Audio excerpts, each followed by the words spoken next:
تو یہ مقصد میلاد اور یہ مجلس وفا کرنے کا مقصد دراصل یہی ہے کہ ہم جو بے وفا ہو گئے ہیں اپنے نبی سے، ہم جو بھول گئے ہیں اپنے نبی کو، جو اپنی ساری زندگی ہم کو نہیں بھولا دی انہیں، ہمارے کو بھول گئے ہیں، ان کی یاد تازہ ہو جائے، ہم ان کی غلامی میں پھر سے آ جائیں، ان کی غلامی کے توف اپنے گلوں میں پہنتے ہوئے ہم پھر سے اللہ کی اطاعت میں آ جائیں۔ دراصل حقیقی پیغام اور یہی میسج ان جلسوں کے تحت، ان میلاد محفلوں کے تحت آپ تک پہنچانا، یہی مقصد ہے مجلسوں کو برپا کرنے کا۔ اور آپ تمام سے یہ گزارش ہے کہ یہاں سے جب اٹھ کر جائیں تو ضرور یہ ارادہ کر لیں کہ جو کوئی نوجوان ہے وہ یہ ارادہ کر لے کہ میں آج سے رسول اللہ صلی اللہ علیہ وسلم کی محبت اختیار کروں، آج سے میں رسول اللہ صلی اللہ علیہ وسلم کی محبت کو اختیار کرتا ہوں۔ کیوں؟ کیونکہ رسول اللہ نے فرمایا کہ نماز میرے آنکھوں کی ٹھنڈک ہے، اب میں رسول اللہ سے محبت کا وعدہ یہاں سے لے کے اٹھ رہا ہوں، میں نماز کو نہیں چھوڑوں گا۔ رسول اللہ صلی اللہ علیہ وسلم کی جو ہے پیاری سنت اپنے چہرے کو رکھے گا تو داڑھی کو اپنے بڑھائے گا۔ رسول اللہ سے محبت کرتے ہیں، جو لوگ داڑھی چھوڑتا ہے رسول اللہ صلی اللہ علیہ وسلم محبت فرماتے ہیں، شاید کہ اس کو رسول اللہ کا دیدار بھی مل جائے، کیونکہ وہ توبہ لے کر رسول اللہ کی طرف اور اللہ کی بارگاہ کی طرف رجوع کرتا ہے۔ تو یہ محافل کا مقصد یہی ہے کہ ہم اپنی بھول، جو ہم بے وفائی ہو گئے ہیں، ہم بے وفا ہو گئے ہیں، ہم نے رسول اللہ صلی اللہ علیہ وسلم کی غلامی کو چھوڑ دیے ہیں، ترک کر کے دنیا کے اس فتنوں میں مبتلا ہو گئے ہیں، ہم اس فتنوں میں پھنس گئے ہیں۔ ان فتنوں سے اگر نکلنا ہے، اپنی اولاد کو اور اپنی آنے والی نسلوں کو اگر ہمیں بچانا ہے، ایمان پر خاتمہ چاہتے ہیں، پھر ہمیں آنا ہوگا، اللہ کی طرف رجوع ہونا ہوگا، اور اللہ کی طرف رجوع ہونا ہے تو رسول اللہ صلی اللہ علیہ وسلم کے ذریعے سے ہی راستہ ہمیں ملے گا۔ اس دعا کے ساتھ کہ اللہ تبارک و تعالی ہمارا شرح صدر فرمائے، اور آج کی اس مجلس کی برکت میں اللہ تبارک و تعالی ہم تمام کو اللہ اور اللہ کے رسول کی محبت عطا فرمائے۔ آمین بجاہ سیدنا النبی والحمدللہ رب العالمین۔ سبحان اللہ سبحان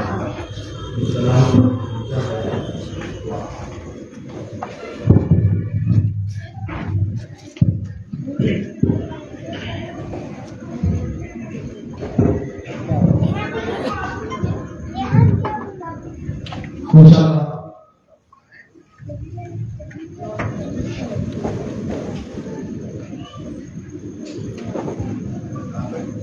والد صاحب حافظ القاری امیر پاشا صاحب سید شاہ منتظر کمیٹی حسین قاضی سپاہ منتظر روحانی میری بارگاہ صدر نشین بارگاہ مجلس سے صاحب سے کی خوشی کر رہے ہیں، اور مولانا حافظ القاری امیر پاشا صاحب جو خلیفہ بھی ہیں صدر نشین کے منتظر پاشا صاحب کے، جو بڑی خوشی فرما رہے تھے، اور محترم صاحب بھی ہیں منتظر پاشا صاحب جو خلیفہ بھی ہیں صاحب کے، ان کی بھی خوشی کی گئی ہے۔ محترم صاحب ابھی آپ کی آزادی میں آگے بڑھتے شاید خوشی بھی خوشی کے ساتھ ہم حیدرآباد والے اپنا ہڈی بھی پانی پلاتے ہیں، محبت رسول اللہ کی ہڈی ہڈی میں پہنچ جاتے ہیں۔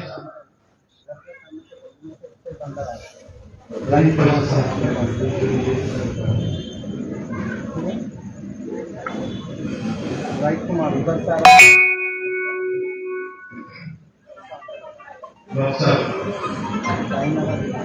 کو آ رہا ہے۔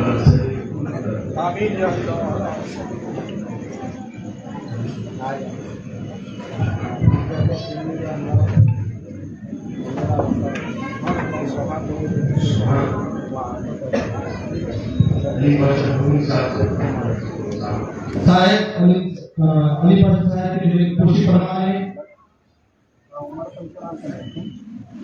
سبحان اللہ سبحان اللہ آمین یا اللہ۔ صحیح میں حضرت صاحب کی گلوکوز کی سجاد مسجد صاحب فرمائیں گے سبحان اللہ سبحان اللہ۔ شاید خوشی ہو رہی ہے صحیح صاحب کی بہت بات ابھی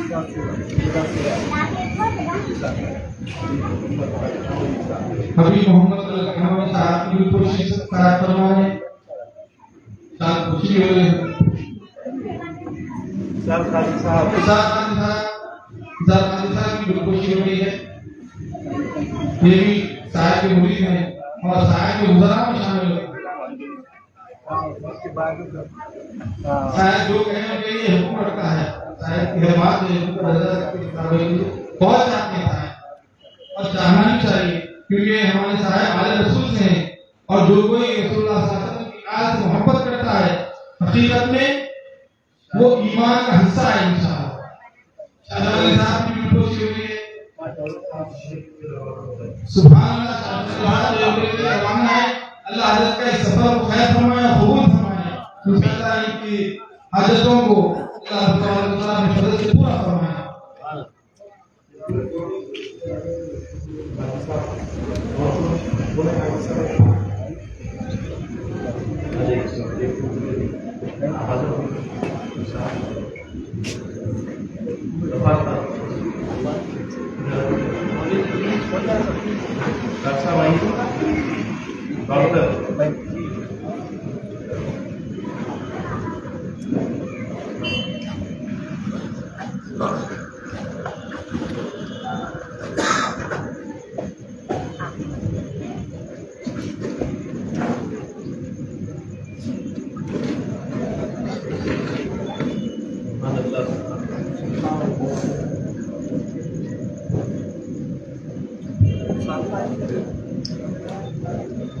امین بادشاہ صاحب کی خوشی دور سے ایک مرتبہ سبحان اللہ کے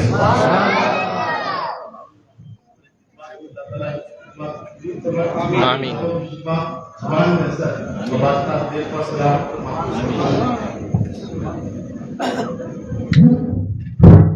میں بہت ہی ادب اور اعتماد کے ساتھ صاحب سے اس دعا کرتا ہوں کہ وہ اپنے بصیرت افسوس بیان سے تمام کو سرفراز ہے.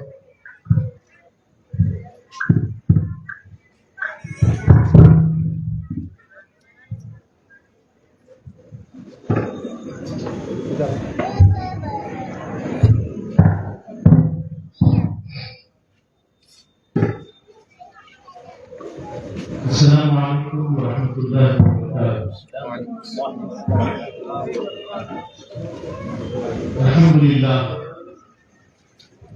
الحمد للہ رب العالمین والصلاة والسلام على اشرف الانبیاء والمرسلین وعلى آلہ واصحابہ اجمعین.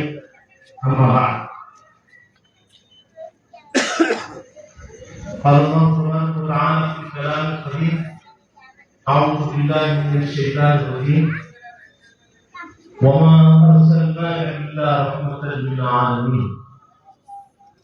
صدق الله مولانا العظيم ونحن على ذلك لمن الشاهدين والشاكرين والحمد لله رب العالمين. اگر زیر آسمان عرش نازک کر نفس گم کر دمی آئے جنید بائی جان ہزار بار خوشیوں دم دم شکلا ہنوز نام رفتن کمال دے ادبیس. اس لیے فکر کریں حشر کے دن کیا ہوگا. اس لیے فکر کریں حشر کے دن کیا ہوگا.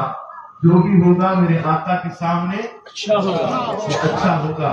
اور جذبہ عشق بتا وقت وہ کیسا ہوگا. سامنے آنکھوں کے جب گنبد خضرا ہوگا. اور آئی در روح کی ہر تہ میں سمولو تجھ کو. اے ہوا تو نے تو سرکار کو دیکھا ہوگا. اور گلاب و عنبر و مشک ختن ملے نہ ملے تیرے پسینے کے صدقے چمن ملے نہ ملے. اور خدا کے واسطے طیبہ میں چھوڑ دو مجھ کو نہ چھوٹے گا مجھے طیبہ وطن ملے نہ ملے.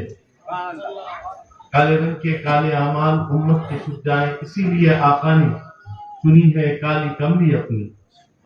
اگر خاموش رہوں میں تو تو ہی سب کچھ ہے. جو کچھ کہا تو تیرا حسن ہو گیا محدود. آئیے ہمارا مل کر بارگاہ رسالت پال رسالت ماں صلی اللہ علیہ وسلم میں دل کی گہرائیوں کے ساتھ باواز بلند ہدیہ درود پیش کریں. اللهم صل على سيدنا مولانا محمد وعلى آل سيدنا مولانا محمد وبارك وسلم.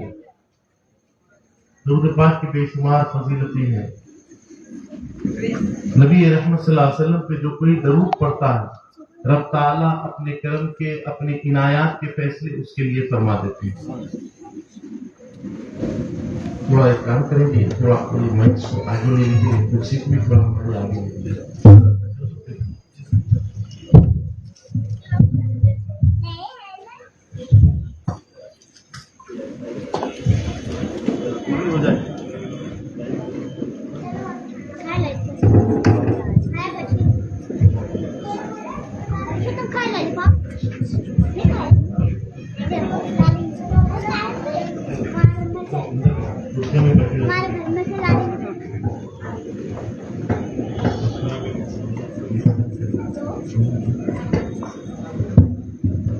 درود پاک پڑھیں. اللہم صلی علی سیدنا مولانا محمد وعلی آل سیدنا مولانا محمد مبارک وسلم.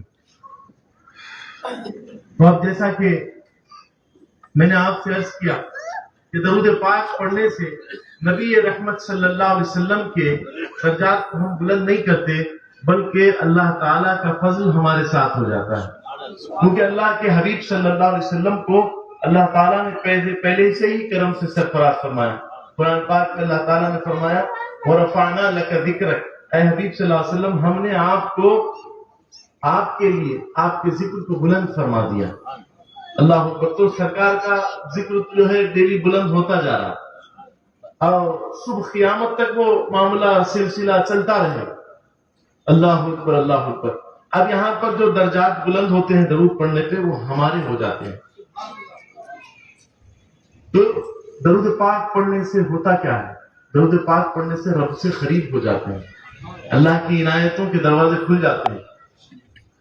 سرکار پاک علیہ الصلوۃ والسلام جب معراج تشریف لے گئے تو آقا علیہ الصلوۃ والسلام کے سامنے ہر ایک فرشتے کو پیش کیا جا رہا تھا. کہا جاتا یا رسول اللہ صلی اللہ علیہ وسلم یہ فلاں فرشتہ ہے اور اس کام پر اس کو مامور کیا گیا ہے. یا رسول اللہ صلی اللہ علیہ وسلم یہ فلاں فرشتہ ہے، اس کو اس کام پر جو ہے رکھا گیا ہے.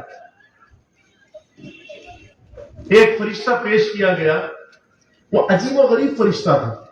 نبی رحمت صلی اللہ علیہ وسلم دیکھ رہے ہیں کہ ایک ہاتھ کی جگہ 70,000 ہاتھ لگے ہوئے ہیں اور ایک ایک انگلی کی جگہ 70,000 انگلیاں لگی ہوئی ہیں.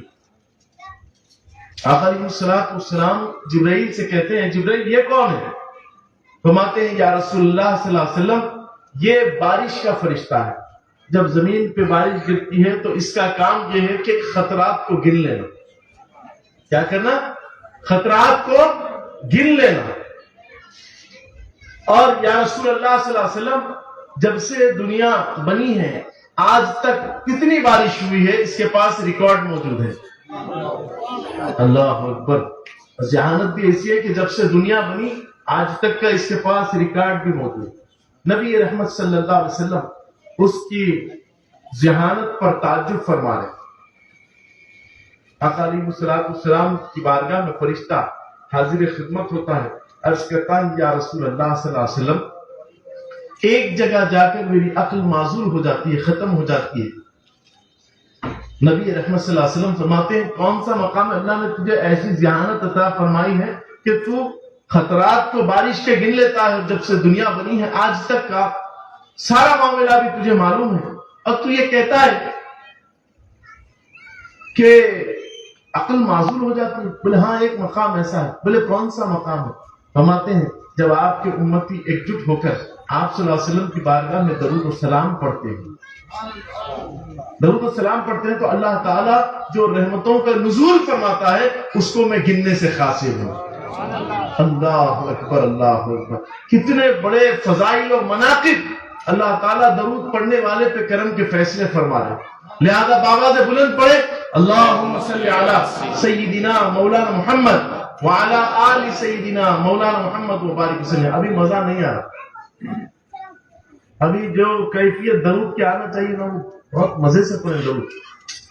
یہ اللہ سے قریب ہے. پھر رسول اللہ صلی اللہ علیہ وسلم اس کی بخشش کا وعدہ فرما رہے ہیں کہ اللہ کی عزت و جلال کی قسم میں محمد اس کا ہاتھ پکڑ کر جنت میں لے جاؤں گا. سرکار فرماتے ہیں میں محمد اس کا ہاتھ پکڑ کر جنت میں لے جاؤں. اللہ اکبر. کیسے مناقب مل رہے ہیں. ایک صاحب تھے, اب وہ مار کی پریشانی قسمہ پرسی کے عالم میں مبتلا ہو گئے, پریشان ہو گئے. اب پریشانی کے عالم میں جو ہے اپنے دوست سے قرضہ لے لی. دور مندی چل رہا تھا, بولے مجھے قرضہ دے دو بھائی. 3000 درہم قرضہ لیا. کتنا لیا بولیے؟ 3000 درہم انہوں نے قرضہ لے لیا. اب وہ قرضہ لے لیا, فلاں تاریخ کو فلاں وقت پہ میں جو ہے قرضہ تمہارا ادا کر دوں گا.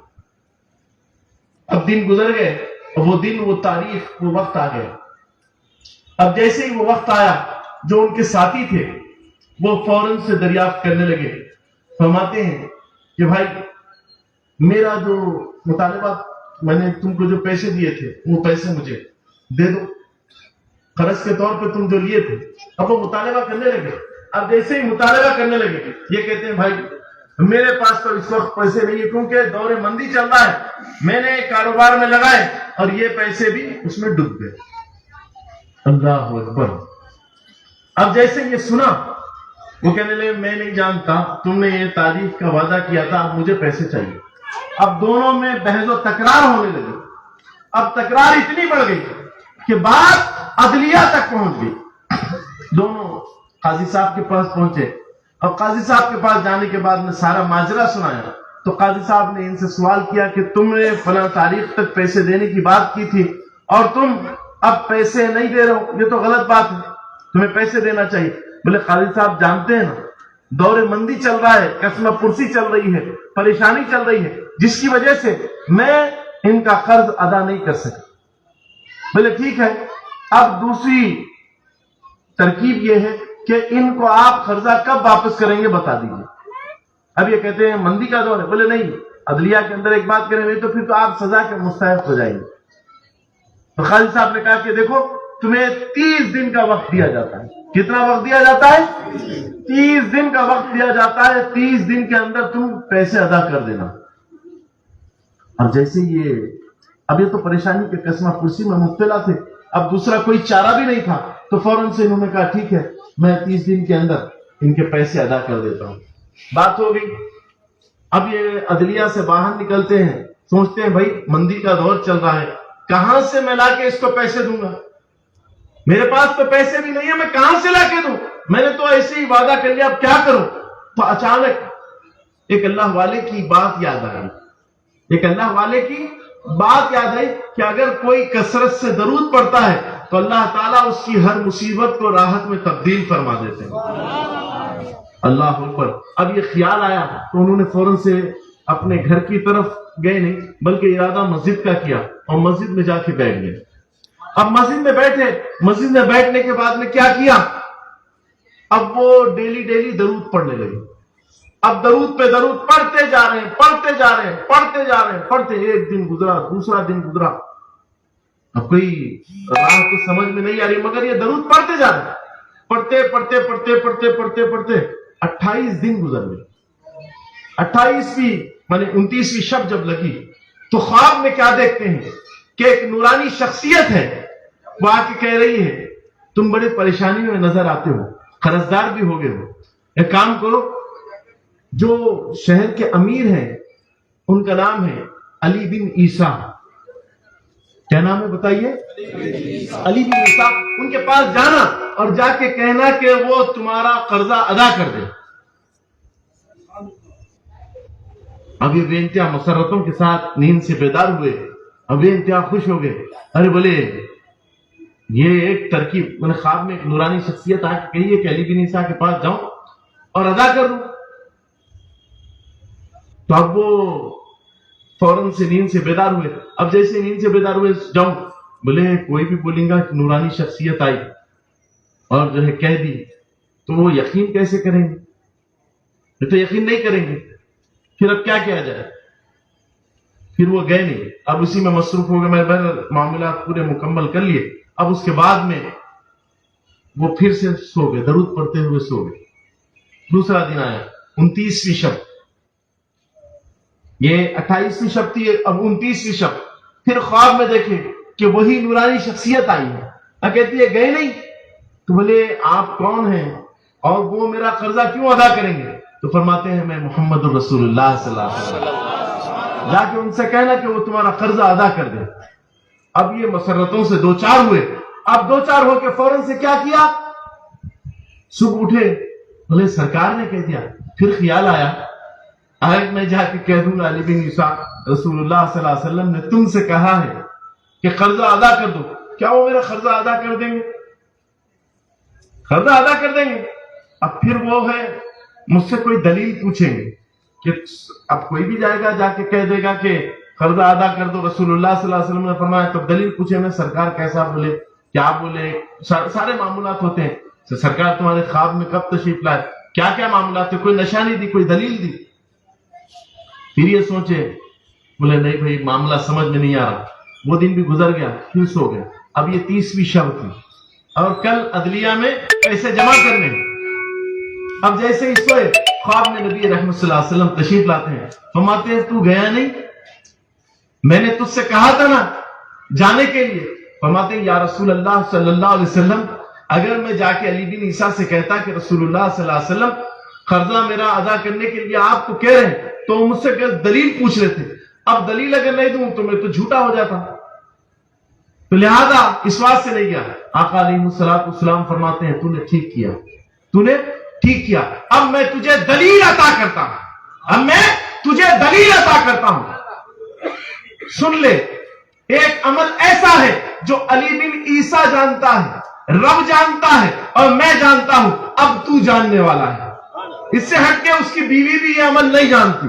فرماتے ہیں وہ کون سا عمل ہے، کیا بات ہے؟ تو فرماتے ہیں جب تک کہ علی بن عیسیٰ صبح کسی سے گفتگو نہیں کرتا، جب تک کہ 1000 مرتبہ درود نہیں پڑھ لیتا، 1000 مرتبہ درود نہیں پڑھ لیتا، جب تک کہ وہ پیٹ نہیں لگاتا ہے بستر کو، جو ہے کسی سے گفتگو نہیں کرتا صبح میں۔ اب جیسے یہ سنا، ہاں کہنا کہ ہماری بارگاہ میں تمہارے درود آتے ہیں، ہم قبول کرتے ہیں، اللہ اکبر، اور فلاں دن جو ہے وہ درود نہیں بھیجے، وہ سو گئے اور درود نہیں بھیجے، ایک دن چھوٹ بھی گیا ہے، دلیل کے طور پہ یہ بتا دینا۔ اب جب صبح ہوئی، اب وہ تو بے انتہا باغ تھا، سیدھا امیر شہر کے دروازے پہ پہنچتا ہے، دستک دیتا ہے، کون؟ سائل ہوں، سوال کے سلسلے میں آیا ہوں، علی بن عیسیٰ ہے؟ فرماتے ہیں ہاں اندر آ جاؤ۔ فرماتے ہیں کیا